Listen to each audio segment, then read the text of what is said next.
what's going on in the world today, then you've come to the right place. Welcome to Southern Sense Talk Radio with your host, Annie, the Radio Chick-A-Dee, and featuring Curtis C.S. Bennett and the most interesting guests that you'll find anywhere on Internet radio. So sit back, relax, and remember, Southern Sense is common sense.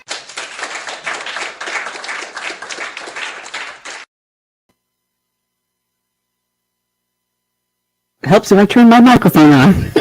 Good afternoon, everyone, and welcome to another adventure here on Southern Sense. And we are live up on Facebook, YouTube, LinkedIn, Twitch, X, also up on Big Patriot Radio now here out of South Carolina, Global Patriot Radio, a half a dozen other places. I have no idea. Amazon Music, iTunes, Stitcher, whatever. Just go to our website. It's the name of the show, Southern Sense, put a dash in the middle, southern-sense.com. I'm your hostess with the least mostest, Annie, the Radio Chick-A-Dee. And we've got a great guest today. We have the master sculptor, Sabin Howard, and he's been up on the local news, making the news rounds, and I saw him up on Newsmax, but I know he's been hitting all the other major stations and periodicals. He is the artist that is creating the World War I memorial that will be dedicated this September in Washington, D.C. This is a massive undertaking. He's been working on this now for 13 years.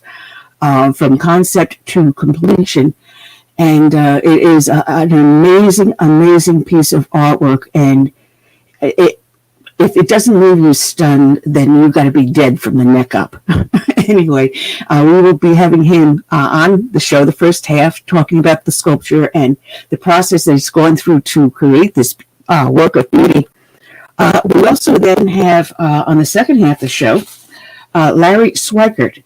He's got a new book out called A Patriot's History of Globalism, Its Rise and Decline. A very interesting book, and we're going to be asking him a lot of questions like, is globalism really truly on a decline? Is there hope for the survival of America? So we have a lot to talk about and a lot to do. And those that do watch the show notice that we normally have my co-host Curtis C.S. Bennett. He had to take care of some family business today, so he could not be with us. He sent me a message last night. But hey, family comes first, and that's the most important thing. As long as he and his wife and friends are happy, safe, we'll have him back in next week. That said, those that listen and watch the show know that we start off each and every show with a dedication to a fallen hero. And today's dedication is going to go out to police officer Jonah Oswald of the Fairway Police Department in Kansas. And as I am doing this on my own, bear with me so I don't make too many mistakes. We want to make sure this loops, and here we go. Down memorial page, and it simply reads, Police officer Jonah Oswald succumbed to gunshot wounds he received when he attempted to arrest two subjects who fled from officers in a stolen vehicle. The Nexa police responded to reports of a stolen vehicle in Mission. As they attempted to apprehend the subjects, the male and female fled, hitting one of the Nexa patrol vehicles. Officers from neighboring agencies, including the Fairway Police Department, assisted in the pursuit on Interstate 35 until the subjects crashed their vehicle and ran into the Quick Trip at 4700 Lamar Avenue in Mission. Officer Oswald and other officers entered the store, and when officers attempted to arrest the subjects, gunfire broke out. Officer Oswald was critically injured and transported to the hospital, where he succumbed to his wounds the next day. The male subject was shot and killed, and the female subject was taken into custody. Officer Oswald was a United States Army Reserve veteran who had served with the Fairway Police Department for 4 years and previously served with the Buckner Police Department. He is survived by his wife and 2 children. And this is from kansascity.com, written by Maddie Gelman. And he wrote, Fairway Police Chief J.P. Thurlow remembered fallen officer Jonah Oswald as a loving and super smart member of the small suburban department as he spoke to a crowd gathered in Harmon Park. Jonah's heart radiated, and it radiated through his badge, Thurlow said. He went on to praise the bravery of Oswald, who was fatally shot when police chased and turned into a shootout at a Johnson County convenience store. The death of the 4-year veteran reverberated far beyond the city of about 4,000 residents, attracting hundreds to a parade and candlelight vigil honoring Oswald and his family. Thurlow repeatedly referenced the very small community of Fairway, where he said the residents and police force see themselves as one. The city never had an officer killed on duty before Oswald. We really all love each other, he said, standing in front of doors that had been removed from a patrol vehicle Oswald had been in about a month before, when it was struck by a suspect following a chase. That suspect had rammed into Oswald's vehicle 3 times. Also on display was the vehicle that Oswald had been in a week prior.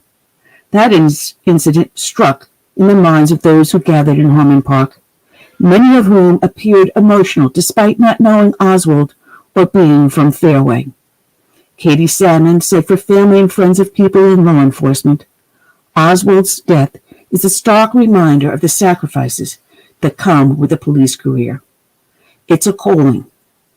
And so when you make that commitment, you have to just honor and love them anyway, any way that you can, she said, standing next to her husband of 20 years, a North Kansas City police officer. Her 2 young children sat by her feet. They had come from the parade, which began near Shamrock Towers at 9300 Metcalf Avenue, and watched the stream of police vehicles that ended up at Harmon Park in Prairie Village about an hour later. Salmon said the children understood the event was commemorating an officer who had taken the risks like those presented to their own father, who also drove a patrol car in the parade. They had witnessed similar events after North Kansas City officer Daniel Vasquez was killed in a shooting in 2022.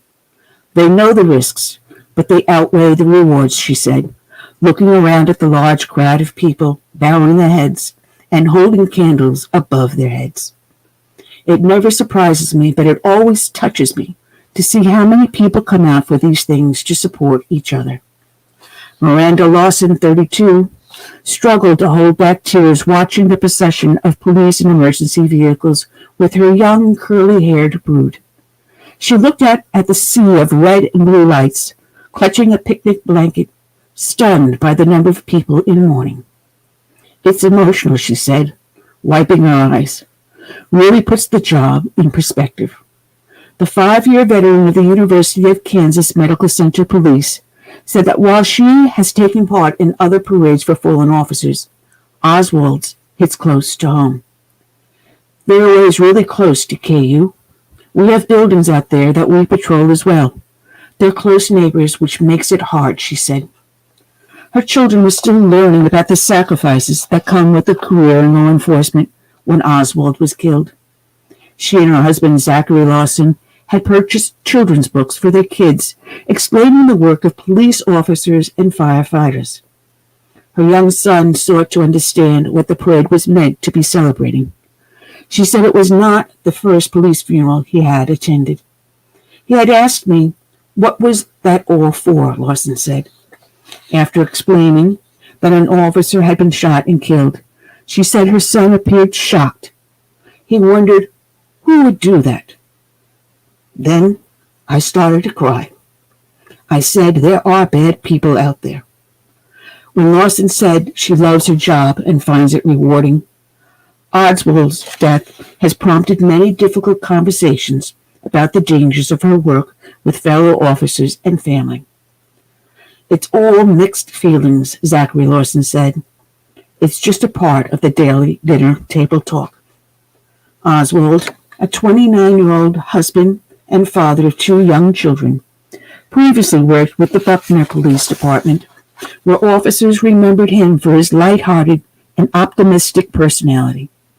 He had joined the Fairway police as part of a small, hand-selected group, according to Thurlow. The department has fewer than 10 officers. Thurlow said Oswald would often stroll into his office and playfully request more tasks to keep him busy. If he had seen the Saturday parade, Thurlow said, Oswald would have thought it was very cool and made jokes about the people who had arrived holding their signs upside down. If anything happened, we'd want Jonah to show up, said Kenneth Johnson, a friend and member of the Fairway police. That Sunday morning, Oswald was among the officers responding to a situation that began with a stolen vehicle report with 2 suspects, a man and a woman. Lenexa police chased the stolen SUV, whose driver allegedly rammed a patrol vehicle, until the suspects bailed out and ran into the Mission Quick Trip at 4700 Lamar Avenue. Authorities have said Oswald was critically wounded during an exchange of gunfire and died in the hospital on Monday. Killed at the scene was one suspect in the auto theft, identified by police as a 40-year-old Shannon Wayne Marshall of Ashland City, Tennessee. The other suspect, 32-year-old Andrea Renee Cothran of Goodlettsville, Tennessee, was ordered held on a $1 million bond in the Johnson County Jail. Prosecutors have charged him with 4 felonies, including an aggravated battery on a law enforcement officer. Today's show is dedicated to police officer Jonah Oswald.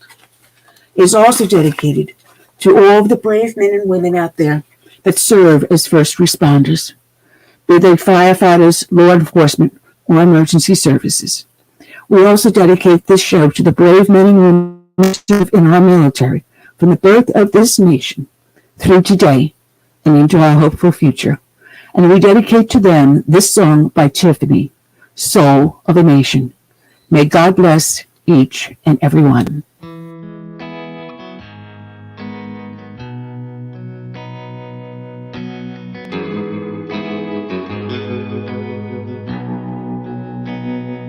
Let it be said, when we finish this race, we kept them free, we led with grace. Let it be seen, from sea to shining sea, beautiful America, living our legacy. Oh, Father, Mother, Sister, Brother, oh, we gotta learn to love each other. Oh, for the soul of the nation, for the next generation. Let us be known as people of honor, humble and bold, faithful through fire. Let us hold firm to our convictions with wide open hearts, eager to listen. Oh, Father, Mother, Sister, Brother, oh, we gotta learn to love each other. Oh, for the soul of the nation, for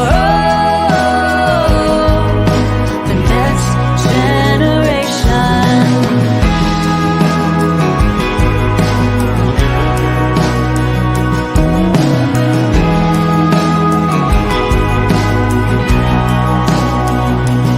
Let us make room. Let us reimagine, welcoming voices with true compassion. Let's craft a world with hopes and dreams, the challenges known and those still unseen. Oh,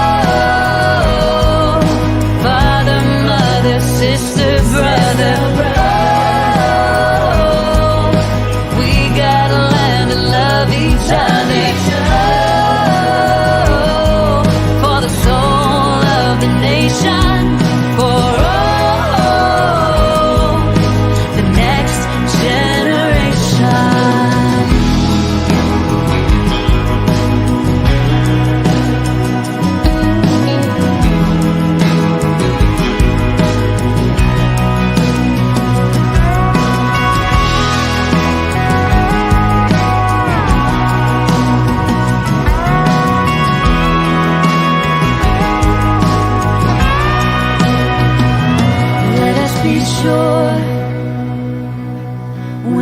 our time has come.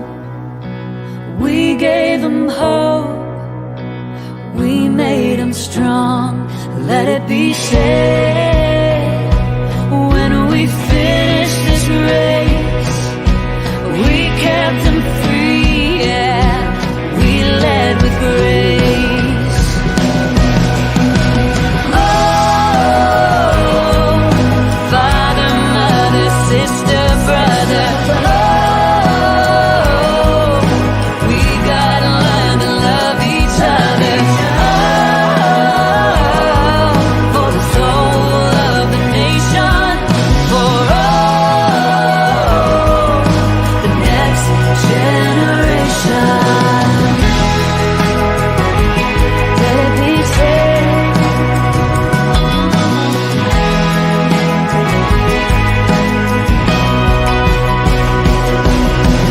Oh, father, mother, sister, brother. Oh, we gotta learn to love each other. Oh, for the soul of the nation. For all the next generation.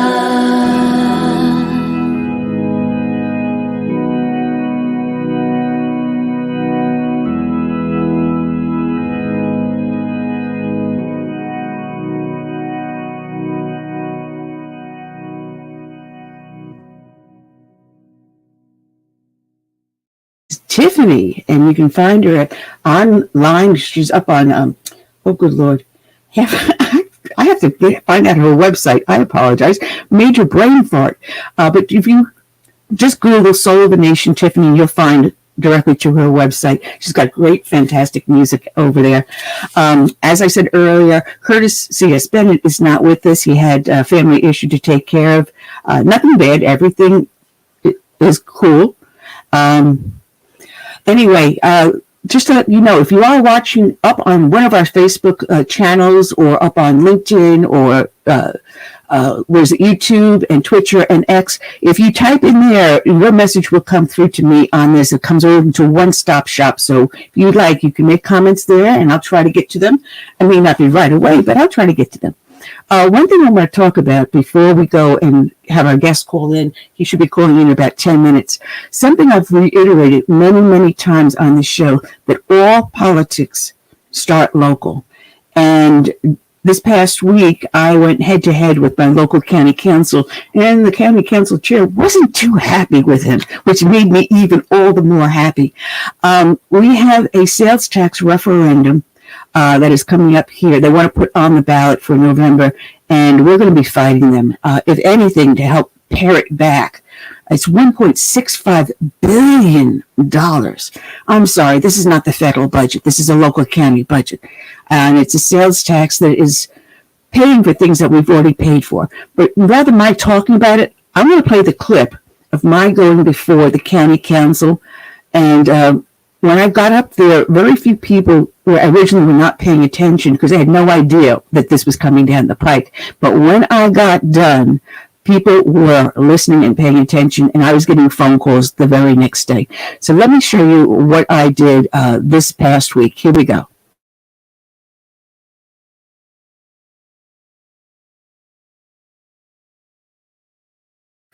All right, it's the Ann Ubelis, chair of the Beaufort County Tea Party, addressing the Beaufort County Council 2014 $1.65 billion tax referendum. Ann.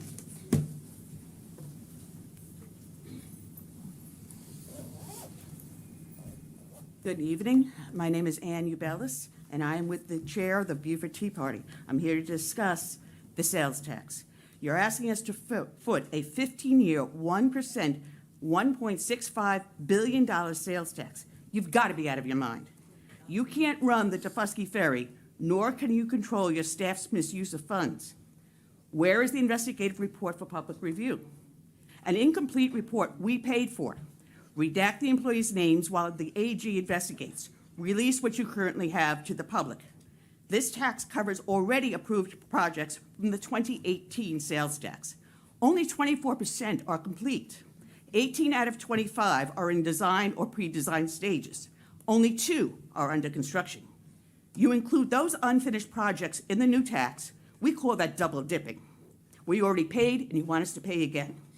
We already gave you public displeasure on Reimagine Rebuild. That's in the new tax. You create a $175 million slush fund for future projects, not future referendums for future projects. You throw another $975 million into a second slush fund for small projects. Highly vague description for your pet projects. You have county staff malfeasance with our money and you want slush funds? Where is the participation and recommendation of the County Transportation Board? It doesn't exist. The council allowed unfettered growth. You fix it, but not on our dime. At the height of the COVID pandemic in June of 2020, with people hurting, people worried about staying afloat, this county council coldly and in our face voted yourself a pay raise. What compassion, thank you. And you want us to trust you with a 15-year tax? That's generational taxation. This is not Charleston. Oh wait, you say it's not an increase, a replacement. Nice semantics. I fled high taxes, irresponsible government, but here we are 24 years later and you're no different. Sales tax went from 4% up to 8%, oh now down to 7%. Just a few more dollars. Tell that to the struggling middle class, low income, and elderly, when it's placed on almost every single goods and services in this county. As to the road use fee from every registered vehicle, thank you for the amendment to put it towards road maintenance and repair, not deposited to the general fund. However, because of the lack of county oversight on our tax dollars, keep the annual evaluation in place. You want our trust, you earn it back. Lower the sales tax, complete all phases of the referendum of 2018, green space projects, curb growth, clean up the corruption, and access state and federal dollars. Then come and ask us for a responsible referendum for a smaller amount of money for a handful of years with a non-renewable sunset clause. Just maybe we'll say yes. We're watching. Our last person, Carrie Majors.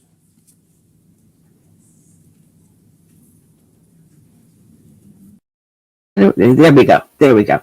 And we're back. That was me getting a little ticked off. And I just realized I'm wearing the same shirt I wore last Monday. No, I don't walk around in the same clothing all day long. It just happened to be the shirt I chose to pick out today. But as you can tell, the chairman did not have a happy face when he saw that I was going to speak. And he was so disrespectful. He did not even have the courtesy to address me by my proper name. I wrote down Anne Marie Ubelis on that slip of paper, and all he said was Anne. Every other speaker, he mentioned their full name. And if that's not discourteous, I don't know what is. Anyway, as I said, all politics is local. If we don't stop them here, then they go up the food chain, and we get the mess that we now currently have in Washington, D.C. So I started the ball rolling, and we're going to keep it rolling, and it's going to be a landslide. The last time I went after them with the sales tax was in 2021, and we defeated the sales tax by 72.5%. And that's not a bad track record. So we'll see what happens now, and we'll get it stopped. Well, even if it gets to the ballot, we will make sure the public knows what is in there.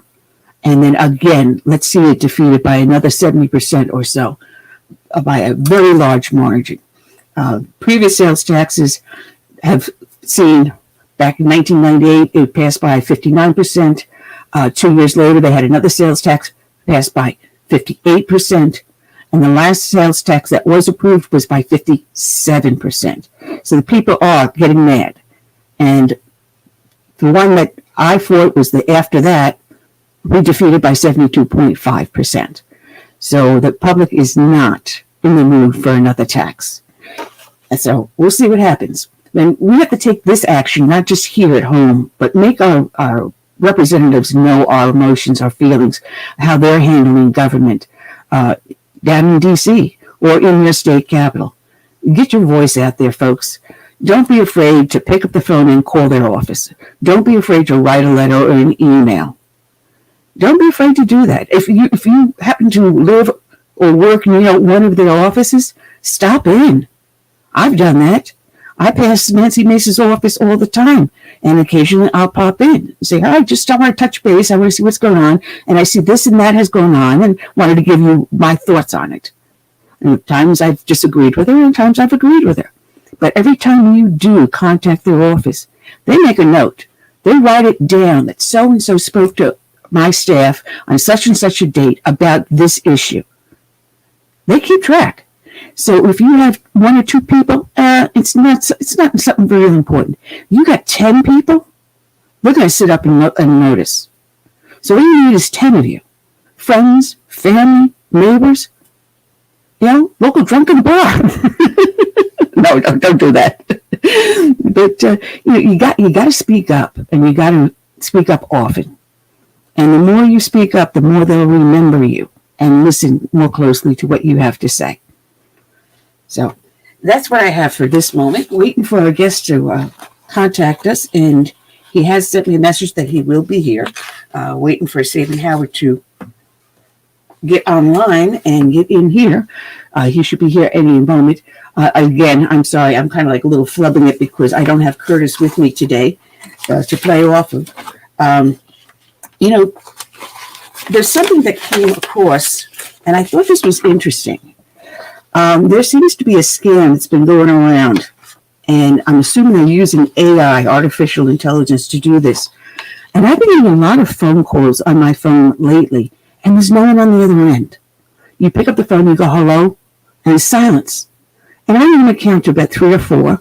Well, by that point, someone should be saying hello. But what this new scam is that when you do pick up the phone, they go, can you hear me? I have a problem with my headset. Can you hear me now? And if you answer yes, they capture your voice and then use it for nefarious reasons, either signing you up for subscriptions you never approved of, but they've got your voice now on tape saying the word yes. So no matter what you do, if you do get one of these calls, avoid using the word yes. Use any other phrase. Can you hear me now? Coming across loud and clear. Can you hear me now? I just answered that question.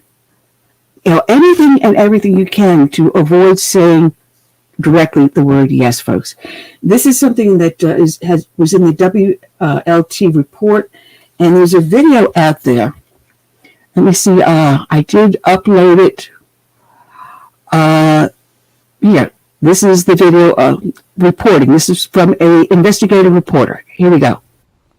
We're staying on top of the latest scams, and the newest one to hit your phone could get you in trouble just for saying the word yes. How it works in this 7 News Consumer Watch.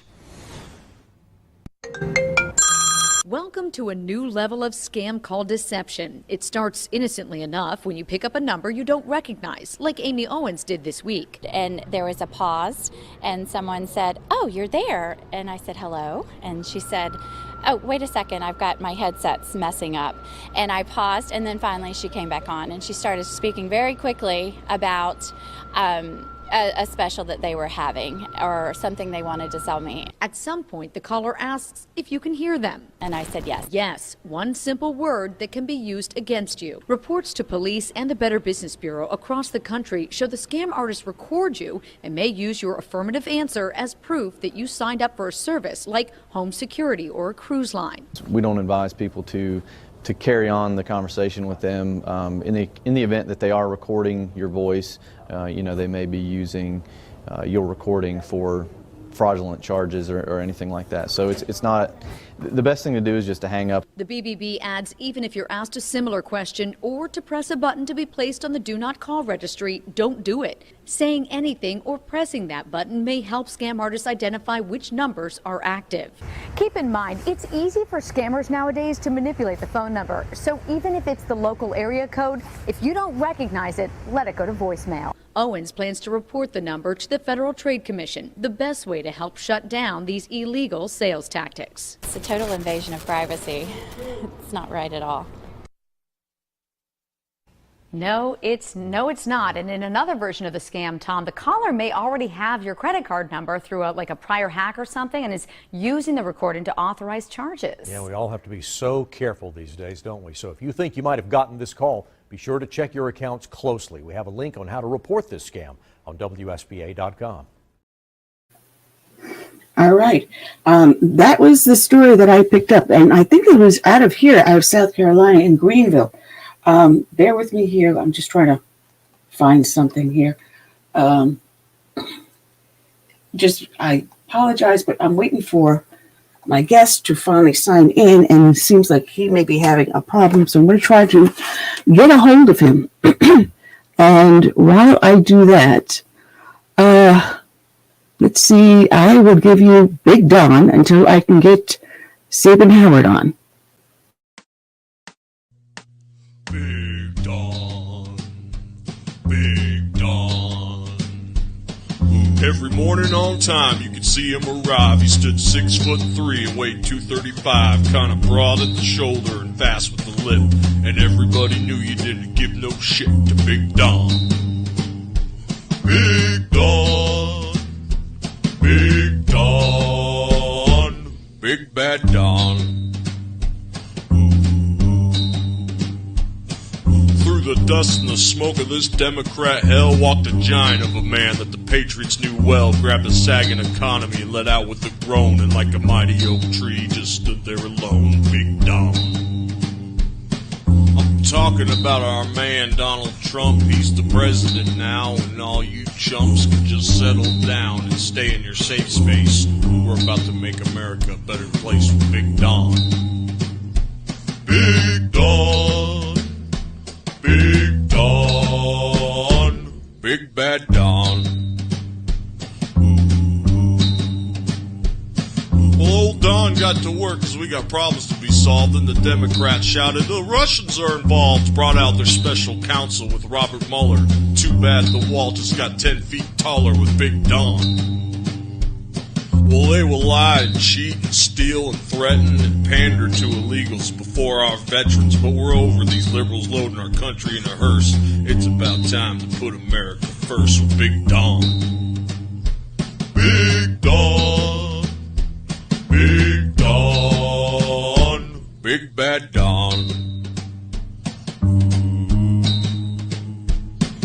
We're gonna put these criminals where they belong. We got people like Hannity and Julian Assange and all the centipedes following QAnon, and Americans like me just singing my song for Big Don. The path ain't easy cause the devil's working hard, but we got God on our side and he's playing his trump card. Just remember, my countrymen, to always stick together. Fake news can't stop us from making this world better with Big Don. Big Don, Big Don, Big Bad Don. When it's all said and done, America will be great, and we'll build a statue just to commemorate a great man with these words on the slate. Thanks to the people's power, a man came from his tower to save America in its final hour. Big Don. Big Don, Big Don, Big Bad Don.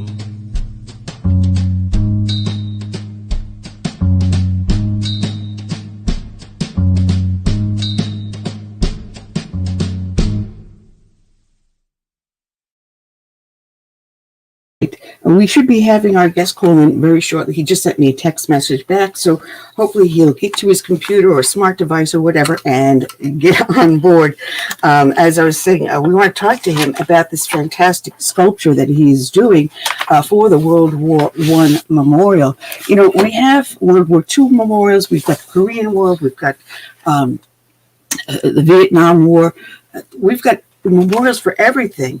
And I was surprised to find that on the 100th centennial of World War I, there was no memorial in the Washington Mall. And he was one of the artists that put in a bid, and it was the winning bid. So yeah, I'm excited to talk to him about his artwork and the work that has put into it. And if you were to see some of the pictures, which I do have some of them to display when he does finally call in, or whatever you want to call this, open up his video and get him online with us so that we can talk about it. But something we've been talking about, and there's some people listening in on here that know what I'm talking about, because we know what it's like to be censored by the media. And Heritage Foundation had sent a message to me that the U.S. Supreme Court has heard arguments in Murtha v. Missouri, a case concerning the government's ability to instruct social media companies to censor certain content on their platforms. Daniel Cochran, the Senior Research Associate in the Tech Policy Center at Heritage, issued the following statement after the conclusions of the arguments. This was done in the end of March. Today's arguments highlighted a troubling reality. Dominant tech platforms, government entities, and publicly funded organizations worked hand in glove to censor and manipulate public discourse around COVID-19 and the 2020 election. We urge the court to restrain the government's part in this collusive attack on Americans' fundamental freedoms and our elections. But ultimately, big tech's vast unchecked power over what we see and say online must be addressed. As the 2024 election approaches, courts and policymakers must act to prevent both big tech and big government from undermining. I just lost my place. Unchecked that we see must stay online and must be addressed. As the 2024 election approaches, courts and policymakers must act to prevent both big tech and big government from undermining differing political voices and ideas. I'm sorry, I lost my place there. Okay. So he's having problems with his internet and he's having to reboot. That's the way things go today. I lose my co-host last minute. I've got a guest who can't get online. Oh, we're going to have a great show today. Oh, man. Anyway, if you want to make some comments or ask some questions, please feel free to type in on whatever platform you're listening on, whether it's Facebook or YouTube or LinkedIn or Twitch or X. Type in or you see the video playing, and I'll try to answer or address those questions and issues. But we're waiting for Sabin Howard to dial in. And just to give you a scope of some of this artwork that he's going to be doing, this is the models that he had presented. And now imagine this that you're seeing right here at over 60 feet in length and 10 feet in height. And that is what has taken him all this time. The detail in some of these sculptures, you would swear that is a living, breathing person standing in front of you. And all coming from a sketch to this. And it is absolutely amazing. The facial expressions, even the way the float of the clothing, the action. And he used real models and posed them to create this whole fantastic sculpture. And it's amazing, amazing amount of work. And we do have him here. And I was talking about you behind your back. So welcome to the show, Sabin Howard. Good afternoon. Sorry about that. I had a little technical issue. Get on. Oh, man. So the audience knows I reached out to you because I'm the daughter of two World War I veterans. One was an immigrant from Italy who served in the U.S. Military, and the other one was an immigrant from Germany. And he actually, when he did his service in World War I, he actually was in the band. So he toured to all the frontline places and played for the soldiers. Wow. So it really touches home. And unfortunately, I never got to see any pictures of them in uniform. Wow. I don't know if any still existed anymore. Wow. But you've got an amazing, because I went through your website. I've got 2 scribbled pages of notes. I'm ready. I'm sorry about being late. Well, this has been a long journey. You know, you are one of several artists that presented your artwork. And what amazed me when I was watching your interviews and reading the articles, You never doubted that yours would be the final choice. That confidence was really stunning. Yeah, it's it's so bizarre. I'm going to add this because I started in the summer in 2015, and I got with this guy from Texas, Michael Inber, and he blew it because he put a roof on the project, and you weren't supposed to do a roof, and then we didn't get in, and I was like, come on, you put a roof on the project, and my sculpture's inside. Okay, that's great.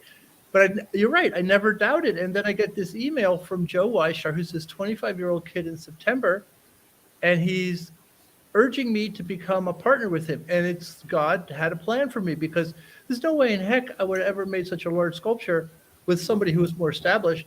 It was like I was the veteran sculptor doing it for 30 years, and this kid's 25 years old. He doesn't even have like an architectural license. Doesn't shave. There you go. It's like it was supposed to be that way. Well, now, when I was reading the articles and stuff, I heard one saying it was 58 feet in length, one saying 65, one saying 60. What is the actual dimension? 58 and a half. But when you go to the foundry and you cast things, and you cast this thing and it's 60 feet long, you're going to get bronze shrinkage. So the wall and the fountain are there. And so this has to be assembled, and it will be 4 sections that ship back from a foundry in the UK, and it'll be placed on that wall. There's going to be a little bit of shrinkage. We don't know exactly. It'll be around 58 feet. That's my guess. It could be 57 3/4, but it's going to be in that ballpark, and we'll find out when we get to that day. Wow, it's going to be amazing. Now, this is going to be unveiled in September, correct? Yeah, September 13th is the day. I hope it's not a Friday. Yeah, it is. It's on Friday the 13th. But wait a minute, though, because it's actually Friday the 13th is a very lucky day. It's auspicious. This is something that is more of a modern thing. It's because of the movie Friday the 13th. You know, that's what happened. Well, I'm not an artist or anything. I don't pretend to be, but your piece is so moving. You actually tell a story. It's a diorama, and you tell the story from a father being called up to war, and it starts with the family, and then it just drifts through where you come to a high peak in it, and then you come back down. And in an interview, it struck me because I had goosebumps when I heard the word that it is it's like a resurrection towards the end. Yeah. And life goes forward in the children, the future generations. And one of the songs we do for our dedication at the front of this show, because we dedicate each show to a fallen hero, I play a song by Tiffany, Soul of the Nation. And one of the lines in there is for the next generation. Yeah. And this is, your sculpture is for that, for future generations to look at what mankind has put themselves through. It's not the politicians fighting, it's the everyday man. And that everyday man becomes the center focus of your whole artwork. Yep. It's the hero's journey. Joseph Campbell, the philosopher from, he died about 25 years ago. Joseph Campbell named it the hero's journey. So hero's journey is a story that comes from every spot on the globe, every culture on the globe, and has been going on since the beginning of mankind. And it's the story of how a person leaves home, then goes on an adventure, great adventure, and in this adventure is transformed, and then returns home to bring that spiritual awakening that has happened within him to back to his home. And so what I did is, it wasn't like an overnight thing. Look, we won the competition in 2016. We beat out 349 global design teams. And then from there, the shit show started. It was a Centennial Commission that ran this competition. The project was slated for federal land Congress wrote it into effect in 2013, and then the president that back then signed it. So Centennial Commission had to run a competition. It was a blind competition. So they had no idea who Joe Weishar was. And that's why he could win it without an architectural license. And the reason he won it was because it was for the structure or the bones of his design most fit the park. And the competition was written that you had to make something that was a national memorial, and it was also fitting of a city park. So you had to do two things at once. So that is what happened, and his was the closest to the bones and the structure of the original design of this Friedberg design. Well, then I come on and we win it, and I think we won it in large part because of the initial concept drawings I had, which are completely different than whatever happened in the next year. And we start then in the spring, and I have to go through 9 months of presenting to Centennial Commission to come up with a final iteration. So I went through like 20, 25 iterations over 9 months till we came up with that final one about that father soldier who leaves his home with his wife and his daughter and then enters into the Brotherhood of Arms and then leads a battle charge. That's the very middle of the relief. And then there's a cost of war, and he comes out shell-shocked and transformed. And so that's the whole thing. It's a transformation. It's not only like this soldier, that's the individual level, but it's also like the country and the world, and an allegory for what happened with World War I, because that's the end of God. It gets like cut. It's no longer divine internet of all these parts, this fabric that we're all unified in one holistic universe. It's like now all these, this is 1918, all these philosophers come into being, like Sartre and Camus and Nietzsche, and that's all about like no God, alienation, chaos. We all are here to do our own thing on the planet. And now, you know, why, 22 million people are dead. Of course people don't believe in God anymore. And so then that man, that father, returns home, and he hands his daughter, she's the last figure, she's also the first figure on the wall, his helmet. And that helmet and that daughter are a representation of the next generation, which is World War II. Now, that was like a 9-month battle to get through Centennial Commission. Then you got to go through government agency approval. The patience of a saint. No, it's not that. It was just so valuable to me. It's like, here, this is my passion since I was like 19. And I love Italian art for its humanity, and because I grew up in Italy and I'm half Italian, and it's like, that's sacred to me. And now I got to share this with these clowns and the government agencies. And that took a lot of courage on my part just to hold my ground, because everyone's telling you, they're all sculpture experts now all of a sudden, do this, do that, put horses in, put biplanes in. We want more barbed wire. We want trenches. We want machine guns. And it's like, I go home back to the studio in this process, and I see on my wall The Last Judgment by Michelangelo. And it was like, do what you know, hold on to your truth. Mm-hmm. And I just like held on to that, because that's all I had. And if I had given in, I would have created a joke. And so it became a piece of art that was my art. But I learned something in this process, and it's like huge.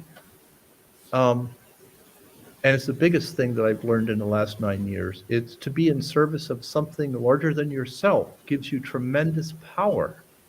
You are no longer operating on your own. And this goes back to a concept that is about the universe, that we are all interconnected. So I drew from the power of, something sacred, my belief in the divine nature of how the universe is assembled. And that's the type of art that the Renaissance art is about. So what I'm doing is very, very revolutionary. It's crazy. I'm doing traditional Western civilization art, and I'm presenting it in contemporary times. And we are at a moment where they are trying to trash and burn our history and Western civilization. And I am here to say, hey guys, guess what? You're not on the right bus. Get off. Well, this piece of artwork is phenomenal. It is so extremely moving. And what you do is you weave in there what it is to be truly quintessentially American, because you include women in there. You include blacks. Yep. And you've got them at all different stages. Yep. And it's like we share this one story. Yep. Yep. This is not a country with borders. It's a country with ideology about two things. First off, you don't have to do the same thing that your parents did. You have free will. You manifest what you wish to do with your life, create your own life. That is no place in the world can you do that. And secondly, we are all created equally in the eyes of God. And so that ideology was brought to this project. And I made a sculpture that is not about labeling, what race you are or what gender you are. It's about being a human being, because all the people that went off to fight 100 years ago all had red blood. They were all Americans, and they weren't Democrats or Republicans. They were human beings and Americans. They didn't have those kind of labels that, these new fangled ideas that have sprung up to divide us. Divide and conquer is the way that you challenge something that you wish to dismantle. So I have made something that speaks about traditional values and sacredness, and also about we the people. This is very important. Yeah, you also show in there the horrors of war and what the costs are, but you do it where towards the end there is hope, because the helmet is given to his daughter upward to receive. Yes. It's almost as if you're looking into a looking glass or a wishing bowl. It's there's future, there's hope. Yeah. And it's funny because I always say that God sometimes puts things into my hand when I do these shows, accidentally giving me a single theme, and it's up for me to figure it out, because I fell in love with your sculpture when I saw your interview, and then going onto your website, that your wife works with you on this sculpture too. She's your boss, right? Yes. We have good courage. And she's also a very talented author and lady also with you. But also I have later on a gentleman who wrote a book about the globalism that we're fighting right now, and what brought about World War I, but globalism. Yeah. What has brought about World War II, which comes next, but globalism. So, like I said, God had a way of putting the show together for me. Yeah. But people can read more about your project and maybe make an appointment to go down to DC or up to DC where you live and view it in person. You have 38 figures in this sculpture. You used actual models and you took thousands upon thousands of photographs to make and create. God bless those men and women that posed for how many hours in excruciating positions to do this with you. So this has been, where is it now? How many years have you been working on this one? Started in 2015. 2015. This is 9 years. I finished the design, the agency stuff finished with the drawing. The drawing was finally done. Then I even went to New Zealand, took that drawing and went to New Zealand and used a film company, because they did Lord of the Rings. They're very, film, you got to do something really fast. And so they're very efficient. So I went over there to get some help and have a bunch of people work under me. And I came back in, that was 2017 with a 10-foot reference model. I left the country too, because I knew if I stayed in the country that I was not going to get anything done. They were all going to come over and say, well, let's have a talk about this. We got to make a decision as a whole. And I just went rogue. I disappeared. And I went to New Zealand, and I sent back in February of 2018 a 10-foot model of it. That was from the drawing. I did it from the drawing, which had been passed through Commission of Fine Arts and Centennial Commission. And it arrived at Centennial Commission's office, and they were in tears when they saw it. And then Commission of Fine Arts blocked this for about a year and a half until we passed through all of a sudden. Not going to say anything else. Just passed all of a sudden. Nothing changed, and then it was like a crazy run to like, how do you do this, Sabin? And I was like, well, sir, we don't really have an answer to that. You need to like let me go figure that out. And then I took another trip around the country till I found a foundry on the planet that could do something like this correctly. And thank God I found the one I did, because we went through COVID in making the sculpture. You cannot imagine how many bumps and hurdles I've faced. Well, you actually outline it on your website, which is yournamesabinhoward.com. Yeah. And you show all the steps. You show the actors, you show the other sculptors that worked with you putting this together, and how you had to take them apart, the statues apart, to put them back together, to weave them around. It was a highly, highly complicated process. Yeah. All bronze figurines, and I can't even imagine what the final weight's going to be once you get the final piece. 25 tons. Whoa. It's coming back in 4 shipping containers, and then arrive in August in Washington, and then we're going to use a crane to hoist it up out of those containers and put it on the wall, and then weld it together on the wall and repatina. That means the chemical tarnish on, so it's unified. And here's a really cool part. September 13th, I want to do a candlelit vigil after I unveil it for the veterans of our country. I think this sculpture is unique for veterans because it not only tells a story on a history level, World War I, right? Because that's the uniforms they're wearing, but any soldier who has served, no matter what part of the world they come from, will recognize their tale, their story. Yeah. Well, what happens to them? What happened when they had to enter into the service? And I'm super psyched about that, because I worked with veterans as models. I put their faces on the wall. Got Rangers, Marines, Navy SEALs, and all of them suffered from PTSD. They all said that they came back completely jacked up, and they were not ready to re-enter into society, and nobody was there to teach them how to get back in. And this is a fascinating thing that I learned about our military and what it is to serve. I'm an outsider, but I really studied it because I wanted to do this project right, and I wanted to do right by them as well. Well, that you have done, sir, and it is a beautiful, beautiful sculpture. And I'm urging anyone and everyone, once it's installed in the mall in DC, make sure you take a trip to it and honor those men and women that gave all for us.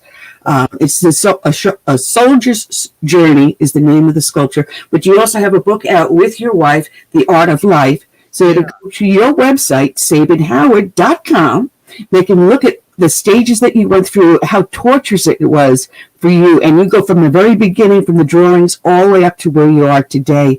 And they can see there's an absolute wonderful article in the Smithsonian also, as well as others that you have up on the website. I downloaded the Smithsonian one to help get the notes. But they did get one thing in there that I said, well, they didn't quite get it all the way right. They were saying that you were the artist of light, but you can't have light unless you have darkness. And your sculpture shows the light and the darkness. You must have yin without yang. Yeah, it's true. It's true. Tracy, my wife, is also doing a documentary. We had a camera in the studio the whole time. Right, that is true. That you can get the link there on that website. Sabin Howard, it has been a pleasure. I'm sorry we didn't have more time, but we're going to have you come back again when my co-host is here, because he is a veteran of the U.S. Navy. I'm a veteran from the streets of New York. Yeah, that's the same. When we went through the police academy, we had guys in the military sitting there right with us. So I came out of the good old 90. Out of Brooklyn. Thank you very much, and God bless. Thank you so much. Appreciate it.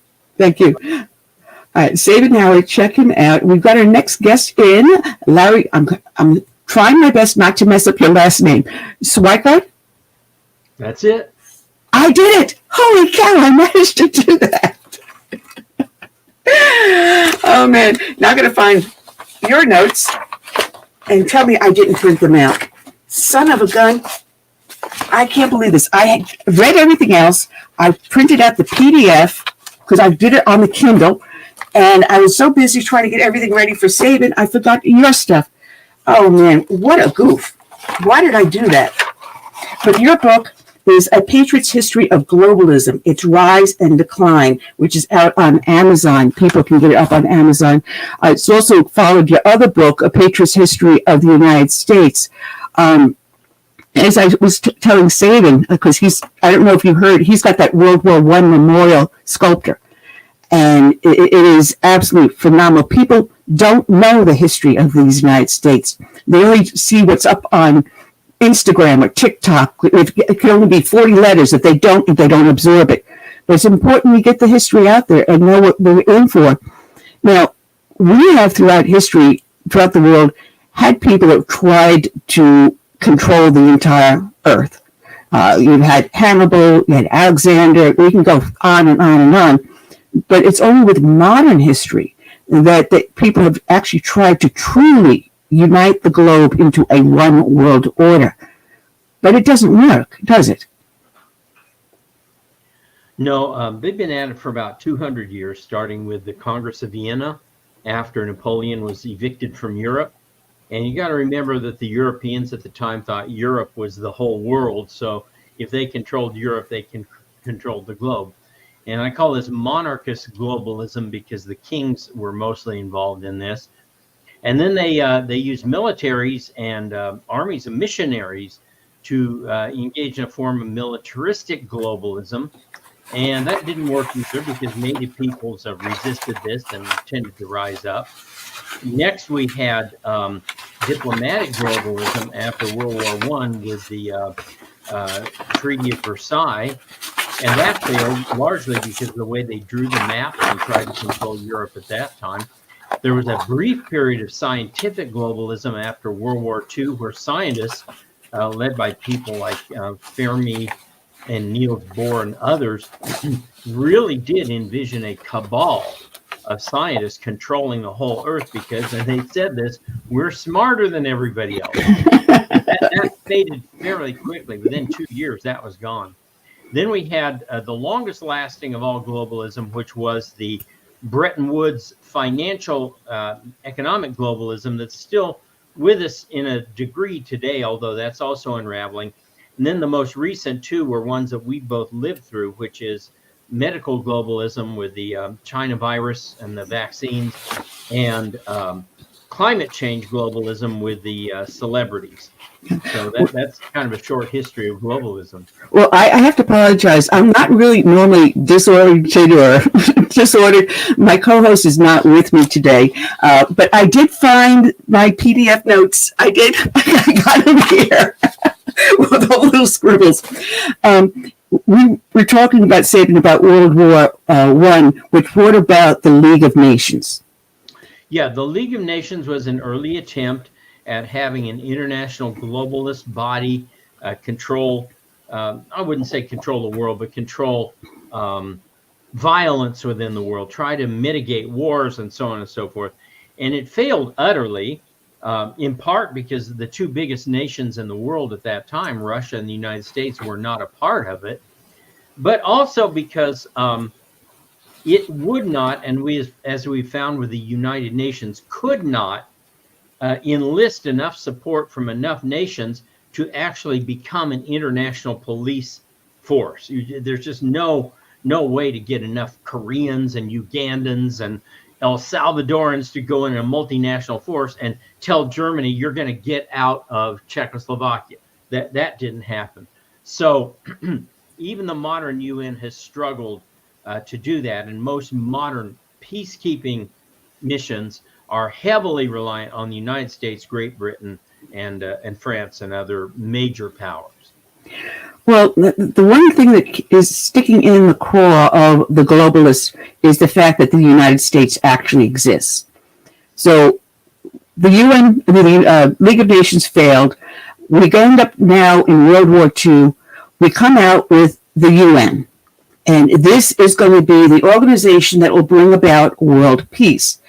And the idea and concept was there, but men will be men and corruption will still exist. And what we saw, they have gone so far out of what they were normally tasked with, their charter, out of the way, that now the UN wants to have a small arms treaty in which they would then negate our Second Amendment rights. They're now working with the World Health Organization, WHO, on determining how we respond to certain emergencies. And things that are not even medical emergencies now fall under the World Health Organization because they deal with guns or they deal with free speech.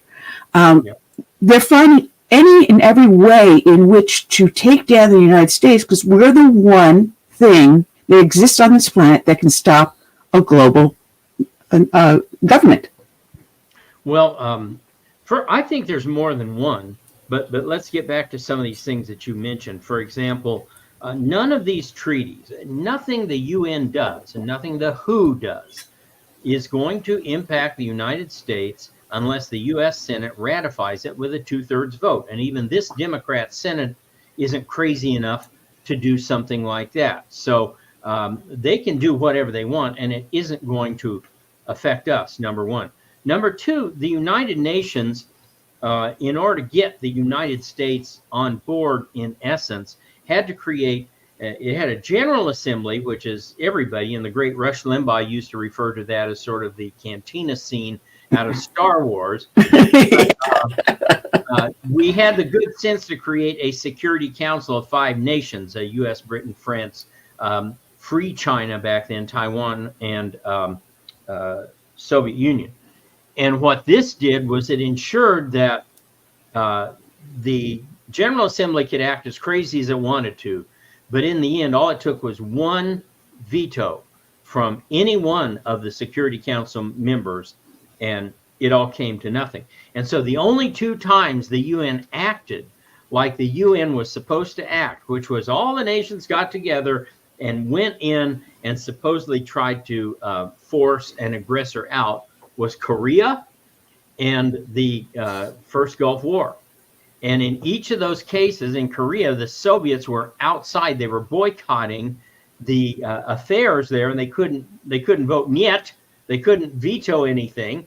And so the UN was able to act there. And in 1991, Gorbachev, seeing that his country was about to completely fail, basically went along with the UN and allowed did not support Iraq in that war. So basically, you could say the only times the UN has operated the way it was supposed to is when the Russians weren't involved.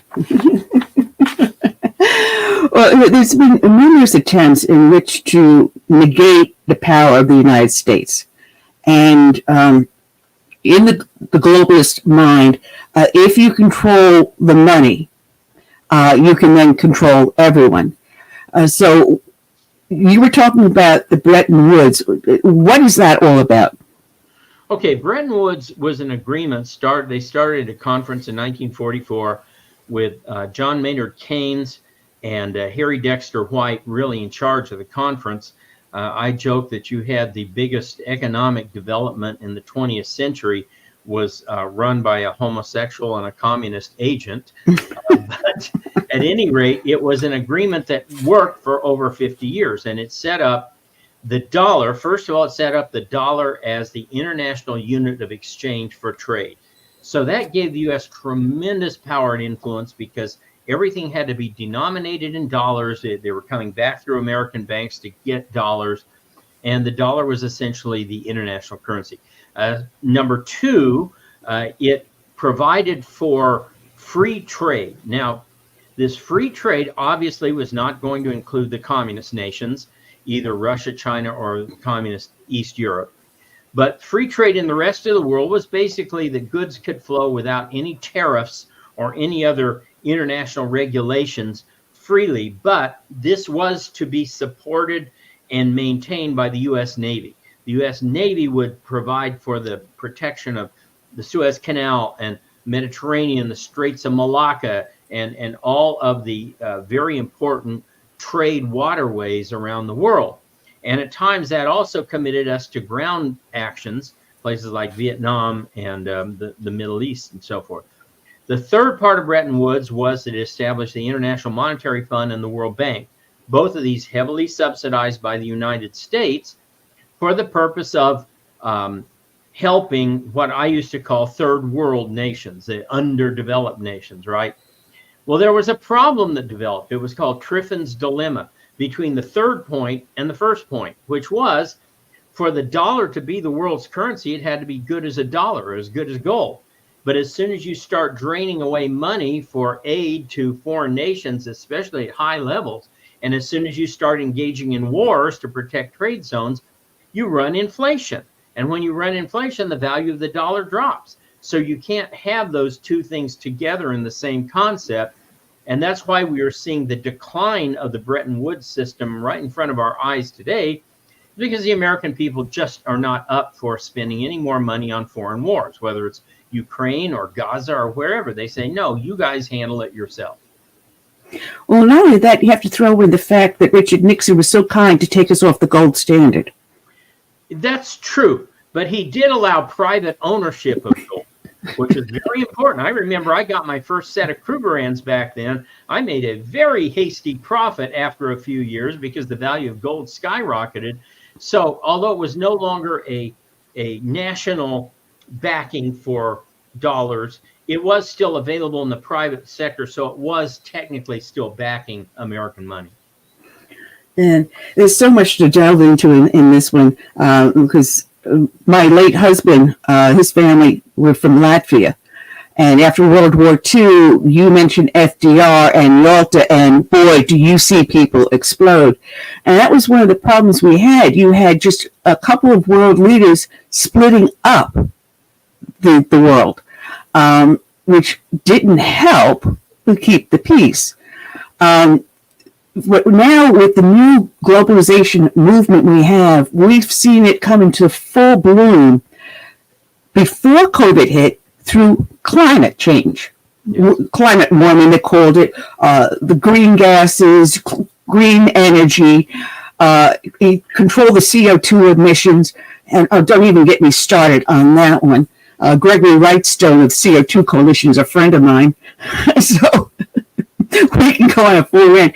But somehow, if they can't control us through force, they find some way through coercion. So they get I'm trying to think of the proper word I want, brainwashing into the kids first. And the kids are going to tell the parents, oh, isn't that Dan Quayle that said, kids, your parents are too stupid. You got to tell them what's going on with his inconvenient facts. Yeah. Well, okay. So the whole climate change thing is pretty funny. Rush Limbaugh warned us about this back in the early 90s when he pointed out that the war against SUVs back then was the first step in this, what would become this climate change movement. Now, we are living in a very interesting time because we're starting to see the whole climate change garbage unravel right in front of our eyes. And it's really beginning with the electric car, and those same kids who were all for Captain Planet have now grown up and they bought a Prius, and all of a sudden they realize that they can't afford it because the batteries go bad. You're talking about buying a whole new car. Their weight on the highways is causing all sorts of problems. Canada is having to redo all of its guard barriers in the whole country because the guard barriers can't take a heavier weight electric car smashing through them. Basically, all sorts of electric car companies are failing or going out of business. Fritzker 2 weeks ago was the most recent to go out of business. Ford has cut back its line dramatically. Volkswagen says they're not going to do any more of this stuff. So the whole electric car thing is a giant bust, and we haven't even gotten to the electric trucks. When you look at an 18-wheeler, if you try to put that on batteries, you're looking at a truck that's going to weigh 20,000 pounds. Now, folks, if you're not happy with your highways now, you think you have a lot of highway construction now. I came from Ohio. When I started at the University of Dayton in 1985, there was an S-curve around Dayton that was under construction. Folks, it was just completing construction when I retired in 2016. Every place I go in Arizona, and we used to be really good about fixing our roads, there's the orange cones. It's like spring is here. You know, spring is here because all the orange cones pop up everywhere, right? So, folks, if you think you're having fun with your highways now, just wait till you put a fleet of 20,000-pound electric trucks on the highways. They will be under constant construction everywhere all the time, and your gas taxes and other taxes are going through the roof. And it won't just be gas taxes. Oh, no, you're not going to just get to stick the gas guzzlers. The states are already starting to impose special fees for those who have electric cars because you're not paying your fair share. So this is all coming to a giant collapse here. Within the last few months, it's looking really bad, and the EV makers are all backing off big time. Oh, they are. Number one, if every household had an electric car, our electric grid cannot handle it. No, the numbers I saw were that at present, our electric grid can handle 0.05 of all the demand of the electric cars if they took the place of current cars, let alone 5%, 0.05%. So the cost of the electric grid just for trucks would be astonishing. You realize there's 311,000 parking spots for 18-wheelers in the country, and that includes, you know, your pilot gas stations, but also includes your rest stops. Now, if you've driven across America like I have, you've been to places like Hawaii, New Mexico. And anybody who's ever been to Hawaii, New Mexico knows why it's named Hawaii. And why did you go to that, right?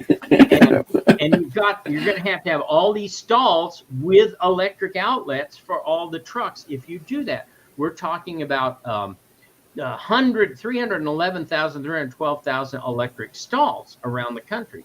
It's just not doable.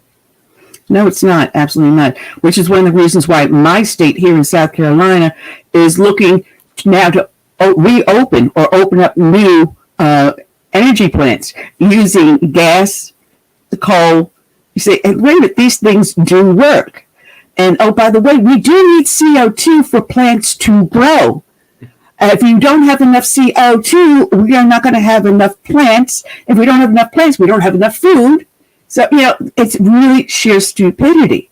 It's so crazy that the Germans are cutting down forests to put up coal plants. That they're cutting down things that actually make the atmosphere cleaner in order to put up plants that make it dirtier because they don't want to use gas and oil. It's just astonishingly stupid. It is.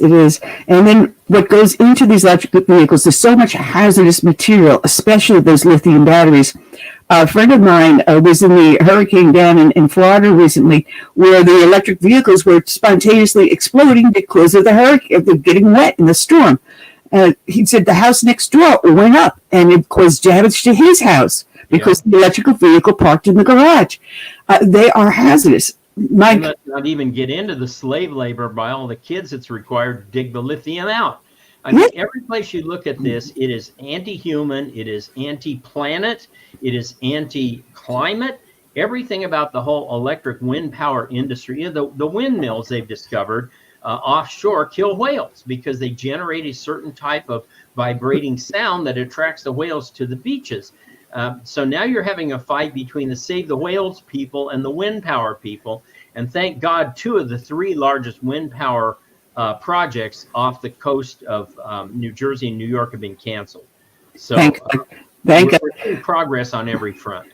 No, there's also, if you're living near one of those wind farms or you have one of those wind turbines, the vibration, there's some sort of a sonic type of vibration that causes mental illness.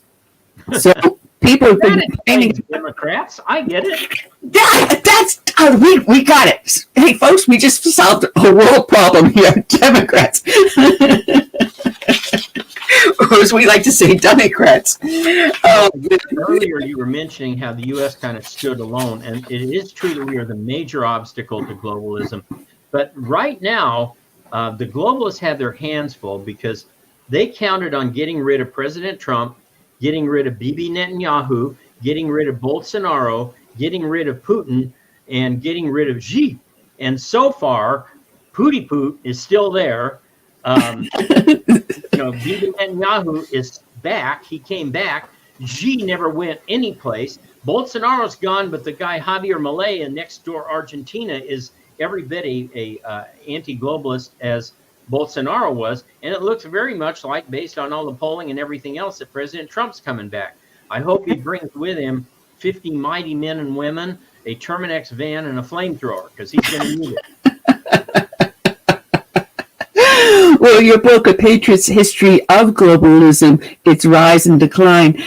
So my question is, are we truly in a decline? Have we hit that point on the Laffer scale that says we swung all the way over and now we're swinging back? Have we hit that point on the Laffer scale? Yeah, I think we're well into that. For example, take the vax. 82% of the people took the first vax. Only 50% took a booster. Only 2% say they'll take another vax. Now, I was just at a small Bible study group last night, and one of the people related this story that a nurse that we all know, who was very, very pro-vax, not just China virus vax, but all vaxes. She was so taken aback by what happened with the China virus vax. She now has become an anti-vaxxer for any vaxes. So it's kind of really having a significant effect. People do not trust doctors the way they used to. I mean, I remember growing up and your doctor's word was law. They said, do 10 push-ups every morning and you'll be fine. You go out and do your 10 push-ups, whatever it was.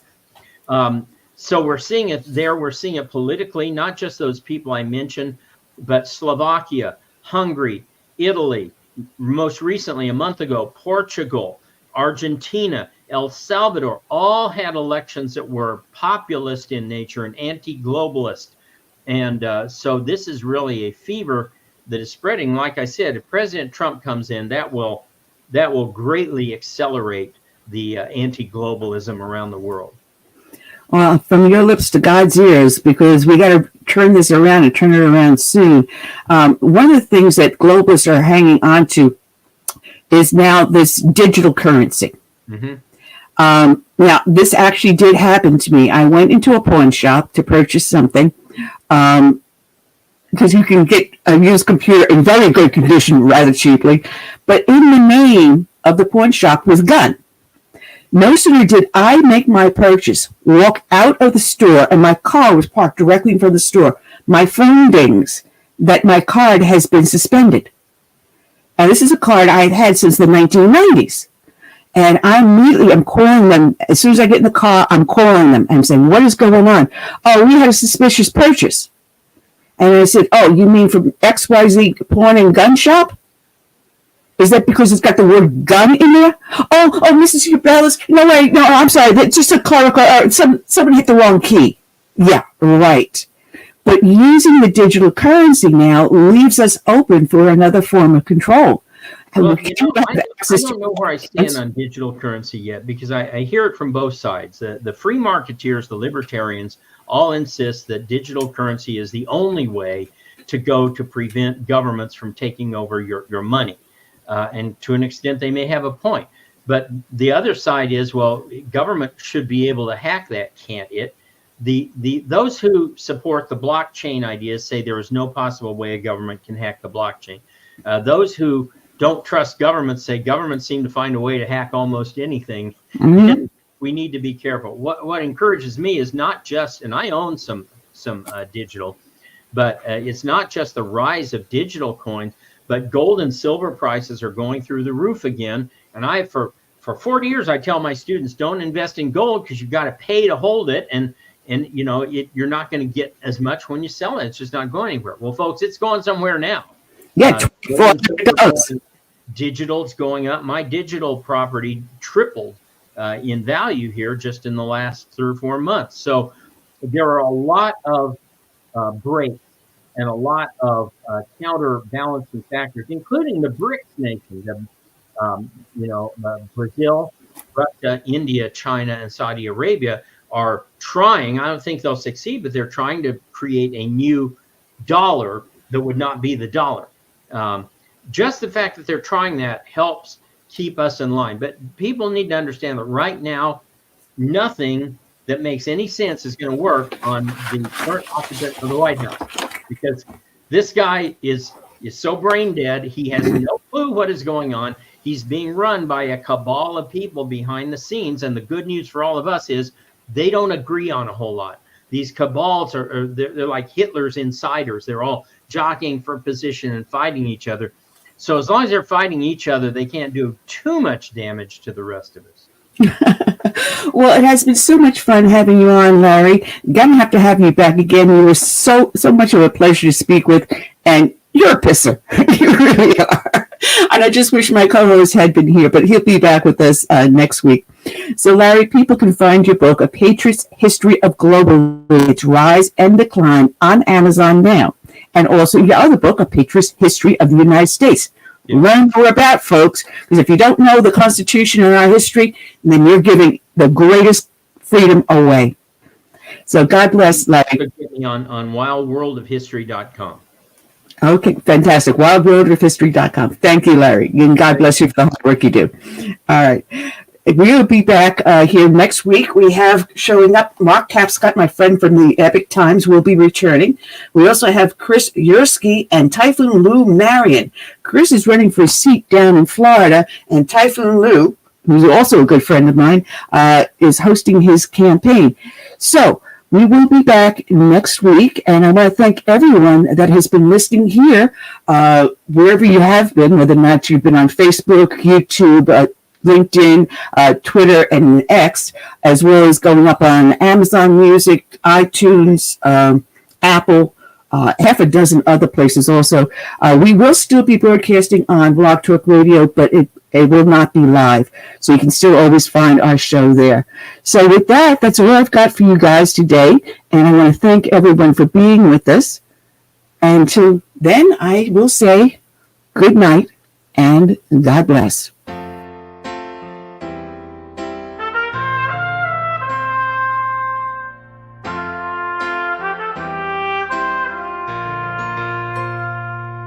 I'm praying for this land I love, America, America, the home of the free. But there are people making plans to change America. They've no respect for her or what matters most to me. That's why I stand for the flag and I kneel at the cross. Long for the friends I have loved and lost. And I still believe in God we trust, and the freedom our forefathers granted us. I hope it's not too late to save America.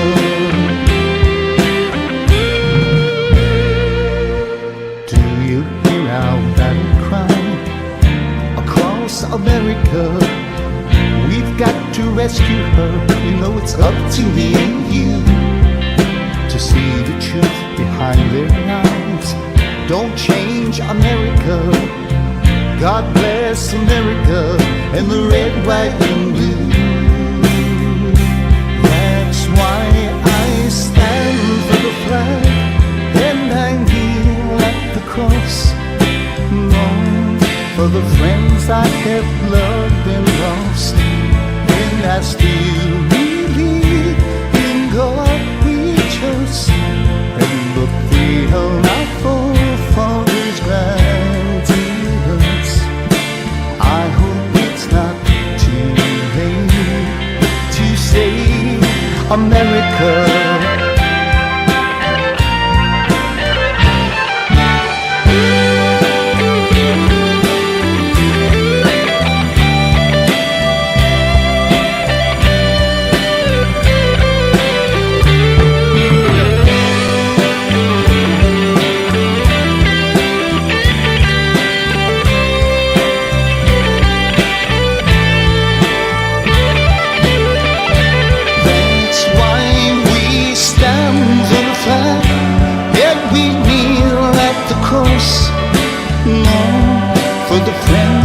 have loved and lost, and we still believe in God we trust. In the freedom our forefathers granted us, we know it's not too late to save America. Save America. Let's save America. Together we can save America.